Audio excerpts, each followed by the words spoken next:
देश का टीवी अखबार जातिवाद का भेद किला है और वो जिस तरह से महीन तरीके से काम करता है कि आप नहीं समझ पाएंगे।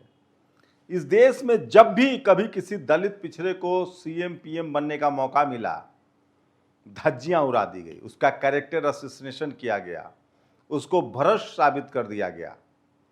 और यूपी में चुनाव है और ये खेल फिर से शुरू हो चुका है। मायावती जी की पार्टी बीएसपी का स्टिंग हुआ है। उसमें कहा जा रहा है कि मायावती जी की पार्टी 3 लाख करोड़ रुपए कैश लेती है, मायावती जी से मिलने का 5 लाख रुपए लेती हैं। ये खबरें दिखाई जा रही है, सब जगह सोशल मीडिया पर वायरल है। लेकिन सोचिए, इस देश में बीजेपी के पास 10 लाख करोड़ रुपए की पार्टी है, 10,000 करोड़ की पार्टी है। माफ कीजिएगा, 10 लाख नहीं, 10,000 करोड़। अभी भी 6,000 करोड़ की पार्टी है। वो क्या मनरेगा में मजदूरी करके आया है? किसी पत्रकार, टीवी अखबार का हिम्मत है कि वो पूछ दे कि ये पैसा कॉरपोरेट ने क्यों दिया है किसी की हैसियत?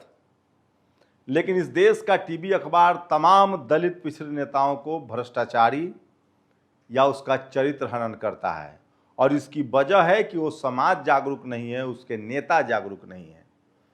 आपको जानकर हैरानी हुई कि इस देश का दलित पिछड़ा संविधान लागू होने के बाद नासा जा सकता है, इसरो जा सकता है, वो राष्ट्रपति बन सकता है, सीएम बन सकता है, मंत्री बन सकता है।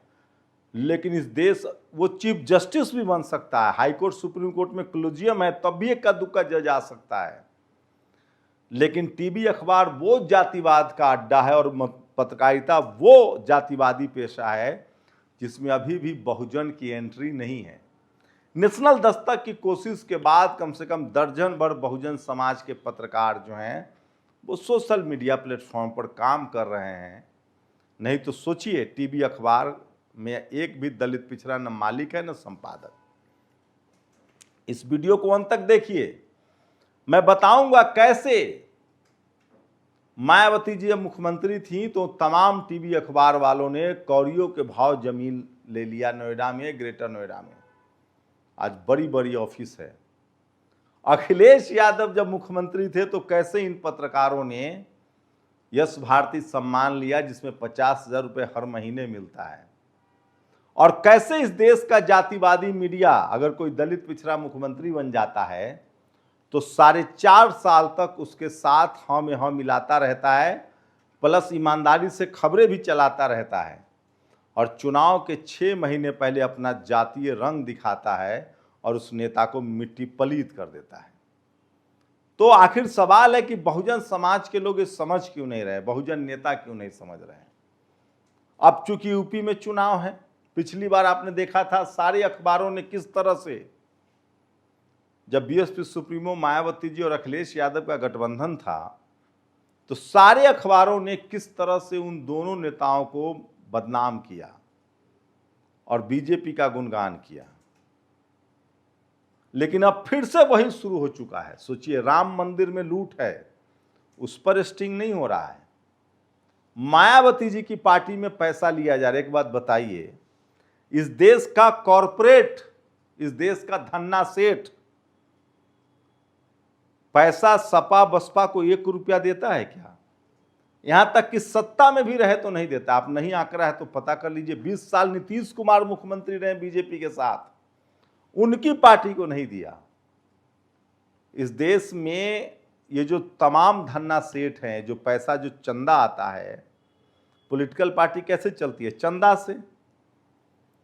जब बसपा को बसपा के लोग चलाते हैं, उनके कार्यकर्ता चलाते हैं, बहन जी के जन्मदिन पर 10-10 रुपया दे के वो पार्टी चलती है, तब जाकर पार्टी खड़ी है। लेकिन सोचिए, बात उनके प्रवक्ता भी नहीं बोलेंगे, पार्टी की तरफ से नहीं बोलागा। ठीक चुनाव से पहले उनके प्रदेश अध्यक्ष भी पिछड़े समाज से, पाल समाज से, उनके हवाले से उनको बदनाम किया जा रहा है।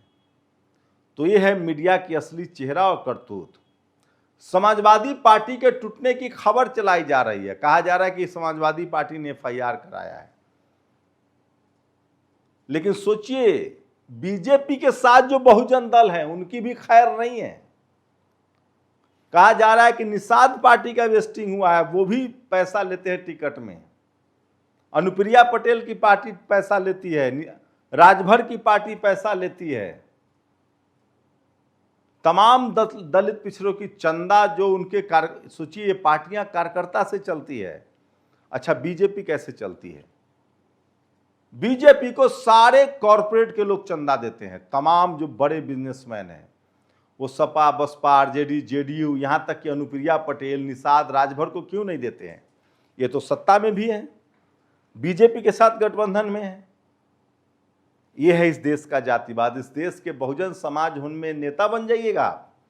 देखिए, कॉकरोच पार्टी जनता पार्टी वाला एक दलित समाज का युवा है, जैसे ही लोगों को लगा कि दलित है, उसके मुद्दे को लोगों ने छोड़ दिया, वो अब दलित हो गया।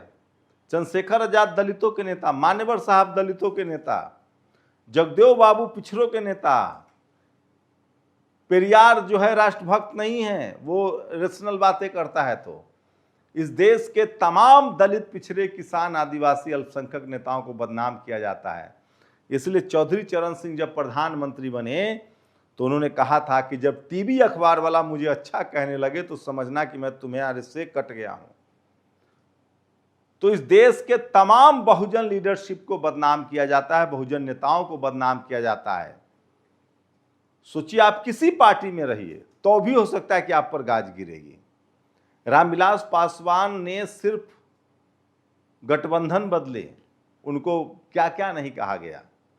आज देखिए, बीजेपी में कांग्रेस के जनरल कैटेगरी के ममता बनर्जी हो, कांग्रेस हो या किसी पार्टी के जनरल कैटेगरी के नेता किस तरह से बीजेपी में कूद जाते हैं। कोई टीवी अखबार उनके खिलाफ कैंपेन नहीं चलाता है। इस देश में तमाम संवैधानिक संस्थाएं, टीएन सेशन कब आया? जब लालू यादव को चुनाव हराना था। मायावती जी के खिलाफ हाथी ढकवा दिया गया था।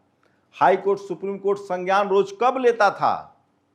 जब मायावती जी या अखिलेश यादव या लालू यादव सत्ता में थे। इस देश के दलित पिछड़ों को भी मुख्यमंत्री को जेल में डाल दिया जाता है। टीवी अखबार अभेद किला है जातिवाद का। आज भी वहां दलित पिछड़ा न तो पत्रकार है न संपादक है, और उसका एक सूत्री कार्यक्रम है कि दलित पिछड़े नेताओं को कैरेक्टर एसोसिएशन करो, महिमा उसको मानहानि करो। मैं फिर कह रहा हूं, ये तमाम जो एससी एसटी ओबीसी की लीडरशिप वाली पार्टियां हैं, ये उन्हीं समाज के लोगों के चंदे से चलता है। या जो लोग राजनीति में इंटरेस्ट है, अगर कुछ पैसा है तो वो टिकट के समय चंदा देते हैं पार्टी फंड में। कैसे चलेगी पार्टी? तो ये तो ज्यादा अच्छी बात है। बड़े बड़े धन्ना सेठों से पैसा लेकर उनको तेल का डिपो दे देना, पहाड़ देना, जंगल देना, जमीन दे देना, सारे लाइसेंस दे देना देश लूटने का, उससे तो अच्छा है कि अपने कार्यकर्ताओं से चंदे से पार्टी चल रही है। लेकिन आपको बताया जाता है कि ये पार्टियां तो पैसे लेकर टिकट दे रही है, तो भ्रष्ट हो गई। सोचिए, इस देश में सबसे ज्यादा पैसा बीजेपी के पास है, उसके बाद कांग्रेस के पास है, उसके बाद सवर्ण समाज के लेफ्ट वालों के पास है। लेकिन सपा बसपा आरजेडी जेडीयू डीएमके को थोड़ा बहुत, डीएमके थोड़ा कॉर्पोरेट है उसका, लेकिन हिंदी पट्टी में सपा बसपा आरजेडी जेडीयू जेएमएम ये सारी पार्टियां जो हैं वो अपने कार्यकर्ताओं के चंदे से चलती है। वो सत्ता में रहते हैं तो भी धन्ना सेठ लोग उसको चंदा नहीं देते हैं। ये जातिवाद का खेल है। ये देश जाति प्रधान देश है, किसान प्रधान देश नहीं है। इस देश में जातिवाद सबसे बड़ी सच्चाई है। और जो इस देश में जो आरक्षण के विरोधी लोग हैं, जो आपको चपरासी नहीं बनने देना चाहते हैं, वो वोट देकर आपको चीफ मिनिस्टर और प्राइम मिनिस्टर बनने देंगे।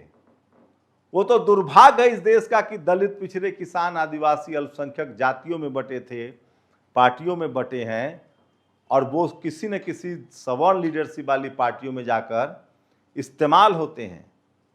अगर वो सब एक मंच पर आ जाए, तमाम Bahujan leadership Sapa Baspa RJD JDU एक मंच पर आ जाए, तो पंचायत से लेकर प्रधानमंत्री तक वही जीतेंगे चुनाव। लेकिन इन बहुजन नेताओं को सलाहकार ऐसे लोग होते हैं जिनको तोड़ कर रखते हैं। वाजपेयी कहते थे कि मेरे पैर में दो कांटे थे, मुलायम सिंह यादव और कांसीराम, दोनों को लड़ा दिया। लालू यादव और नीतीश कुमार को लड़ा दिया गया।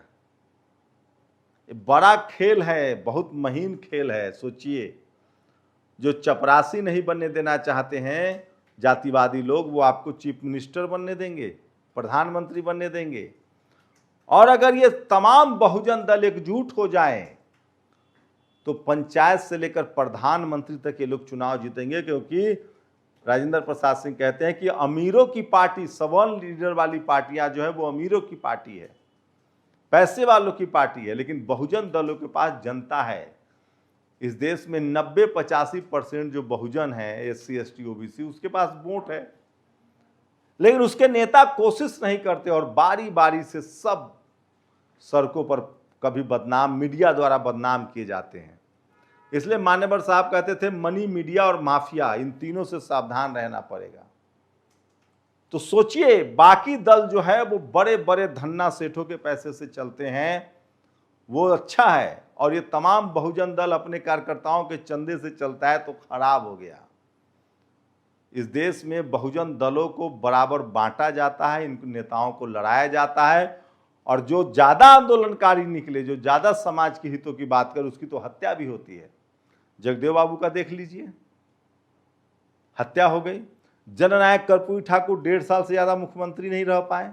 चौधरी चरण सिंह सबसे कम वक्त के लिए प्रधानमंत्री रहे। आपको नहीं टिकने दिया जाएगा। हाँ, आप कंप्रोमाइजेज करते रहेंगे तो थोड़ा लंबा पारी खेल जाएंगे, लेकिन अगर आप अपने समाज के हितों की रक्षा करेंगे, आप कॉन्स्टिट्यूशन के हिसाब से काम करेंगे, तो आपको लालू यादव, तो हेमंत सोरेन, शिबू सोरेन की तरह, मुलायम सिंह यादव, मायावती जी की तरह बदनाम कर दिया जाएगा। और वो काम भूमिका है मीडिया का। सोचिए, मायावती जी, अखिलेश यादव, तेजस्वी यादव जब सत्ता में होते हैं तो मीडिया कैसे क्रिमिनल की तरह व्यवहार करती है, उनका बदनाम करती है, कैरेक्टर असैसिनेशन होता है।